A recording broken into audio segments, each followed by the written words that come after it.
ఇప్పుడు ఇంకో క్వశ్చన్. ఇక్కడ ఇచ్చిన సర్క్యూట్ డయాగ్రామ్‌కి మనం ఆర్‌ఈక్వివలెంట్ కనుక్కోవాలి. ఎలా కనుక్కోవాలి? ఇదేంటి కనెక్షన్స్ అంతా భయపడాల్సిన అవసరం లేదు. ఇప్పుడు మనం ఫస్ట్ మన దగ్గర ఉండేది రెండే తెలుసు మనకి. ఇక్కడ వోల్టేజ్ V అని తెలుసు. ఇక్కడ వోల్టేజ్ 0 అని తెలుసు. ఓకే. సరే. ఇక్కడ వోల్టేజ్ V అనుకుందాం. ఇక్కడ వోల్టేజ్ 0 అనుకుందాం. నెక్స్ట్ ఇక్కడ 0 కదా, అంటే ఇదంతా కూడా 0.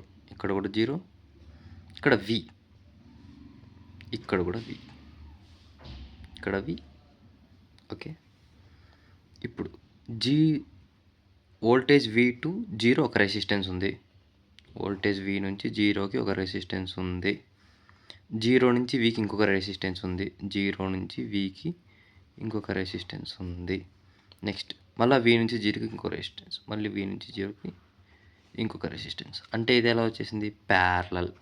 ప్యారలల్కి మనకు ఫార్ములా తెలుసు. 1/R equivalent equals to 1/R1 plus 1/R2. ఇది కదా ఫార్ములా. మరి రెసిస్టెన్స్ అన్నిటికీ ఏమి ఇచ్చినాడు? R అని ఇచ్చినాడు. R. ఓకే. ఇప్పుడు మనం ఫార్ములాలో సబ్స్టిట్యూట్ చేద్దాం. 1/R equivalent equals to 1/R plus 1/R plus 1/R. అంటే ఏంది? 3 times of 1/R. R equals to 3 times of 1/R. అంటే R ఈక్వలెంట్ ఏమవుతుంది? R/3 అవుతుంది. That's it. అయిపోయి. ఇంకొక క్వశ్చన్. నెక్స్ట్ క్వశ్చన్ చూద్దాం. ఇలా సేమ్ ఇంతకుముందు ఎలా చేసాం? ఇక్కడ 0 ఉంది కదా, ఇదంతా 0 అనుకున్నాం కదా, ఇక్కడ 0 ఉంది. అంటే ఇదంతా 0. ఇక్కడ 0, ఇక్కడ 0, ఇక్కడ 0. మనకు రెండు ఉన్నాయి. ఏంటి? V ఉంది, 0 ఉంది. రాసేసుకుందాం. V 0. ఇక్కడ ఇంకోటి ఉంది. అదేంటది? V1 అనుకుందాం. ఇక్కడ V1 అని పెట్టుకుందాం. ఓకే.